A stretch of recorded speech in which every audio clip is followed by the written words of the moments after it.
Indy Mogul.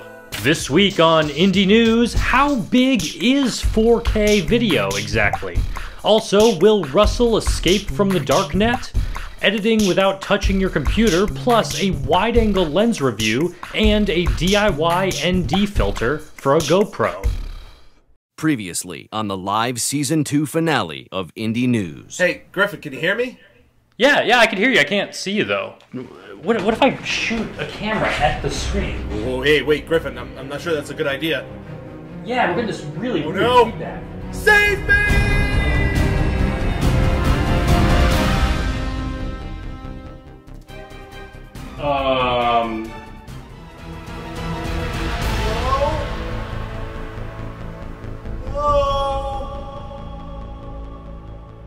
Griffin?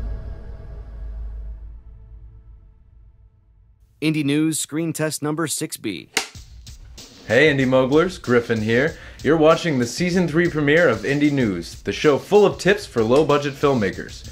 Lots of 4K in the news this week. Blackmagic's new 4K camera was scheduled to ship last month, but they've been delayed by at least another month. This week also brought the announcement of 2 new Sony 4K cameras, and from Acer, the world's first 4K recording smartphone.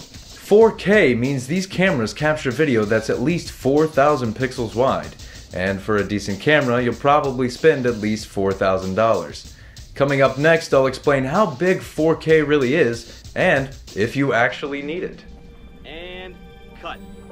Well, I see he tested well with the focus groups, the 18 to 24-year-old women especially. You don't want to do this. Please don't make me do this. And we want more women watching Indy Mogul, so... Introducing a new actor to play Griffin isn't an ideal situation. Why can't you keep hosting Indy News? I can't. I promised Russell that we would host the 3rd season together. He's been missing for 3 weeks. And that's why I have to keep looking. This new Griffin, he looks great. I'm sorry.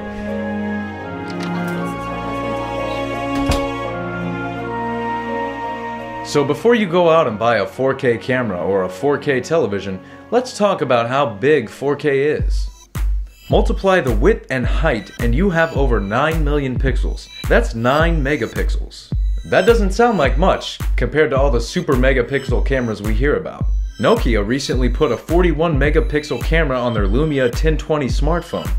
It's fun having extra resolution to zoom into, but you'll notice that unless you have an amazing lens, all those extra pixels will still look a little muddy. This 27-inch display behind me packs 109 pixels per inch. So this is how big a standard definition video is. Same size as the normal YouTube player. Here's a 720 HD video and a 1080 HD video. We can call this monitor 2.5K, a little bigger than 1080. But to show a 4K video in full resolution, I need at least 4 of these monitors to fit it all. Tomorrow, Apple will announce their latest iPhone. And let's imagine they've given it an even higher resolution display.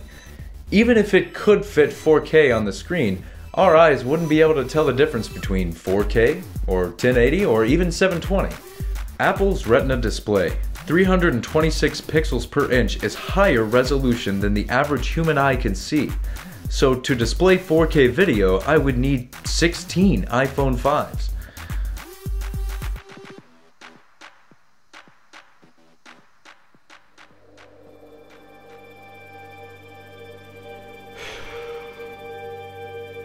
Most movie theaters still don't have 4K projectors. I didn't watch these videos. Only one person shares this login. Russell.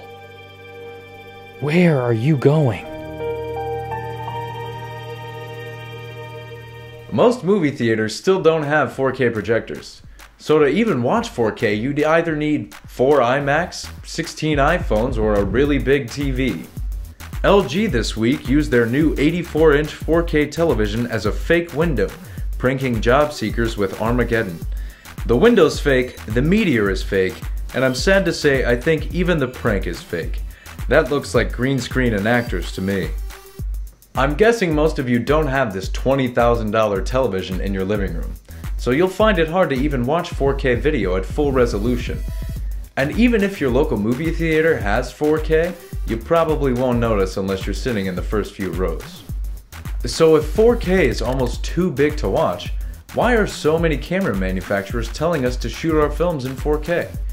Having quadruple the resolution of 1080 can be nice for cropping a shot tighter or having more data for visual effects, but the price of this is video files that take up 4 times more space, rendering and uploading 4 times longer, and you'll need a computer fast enough to even play back the footage. That's why I'm not convinced I need 4K. If 4K becomes the norm, it'll take many years to get there. But in the meantime, 1080 HD is plenty of visual detail. There's millions of these secret videos on YouTube. They don't appear in searches because they're set to private or unlisted. And this trail that Russell is leaving behind, they're all hidden from the public. I believe that Russell is trapped inside these videos. Well, how long does he stay in each one? Only about 2 or 3 minutes, about how long the average user watches each video. And then what? And then he's navigated somehow to the next one. But I've discovered a pattern. These URLs appear to be sequential, so I can predict every video he'll visit. Most of these are dead ends, but this one has GPS coordinates. Oh my God. Single rainbow halfway across the sky. In 19 hours, Russell will be right here.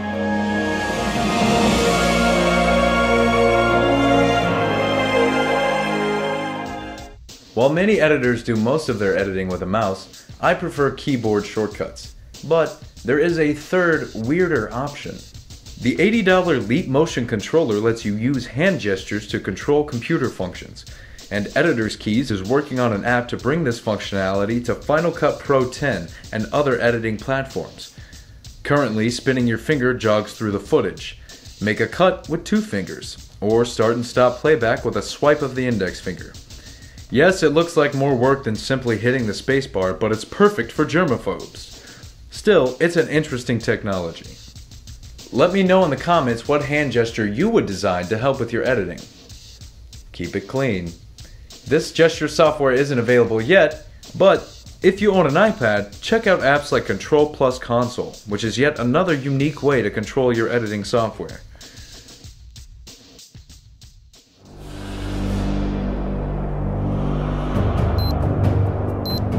Ten seconds to contact. 9. So we'll have a couple of minutes to recover Russell before he disappears again? Could be seconds. It really just depends on how long people are watching this video. 1, 0.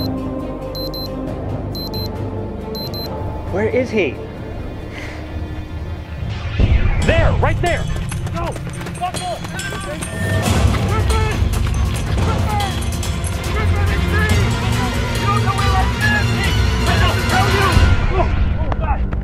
Russell! Russell! Russell! Russell! No!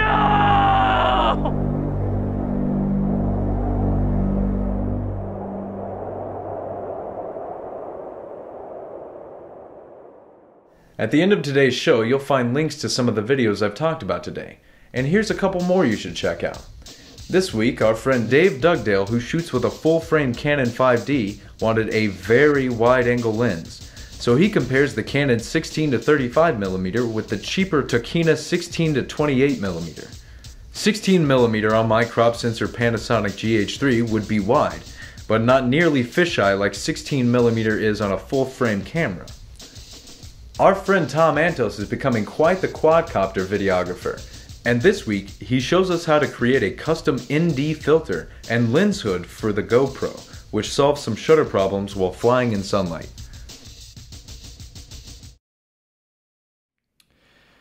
Hey Indy Mogulers, Griffin here with my final broadcast.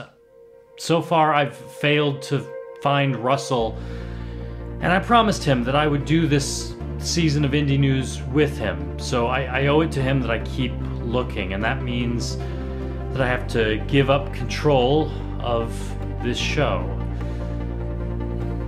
I'm sorry, and I hope to see you again soon.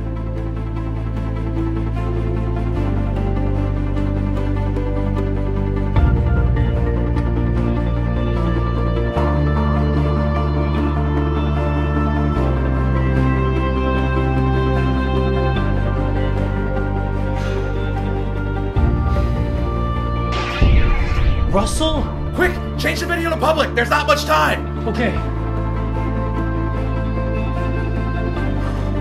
Done. How did you get here? I've been jumping between private videos. I've seen thousands, tens of thousands, with no control over where I go. It's lucky I finally landed in one you control. Once you made it public, you stopped the cycle. You must have seen things that most YouTubers aren't supposed to see. I've seen things that I wish I could forget. Wow. So this is Bloomington, huh?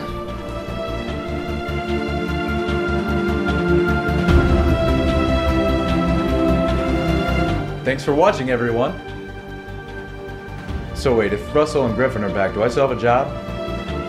Hey Indy Mogulers, you can click on any of these links on the left side to get to the videos that we talked about in today's episode.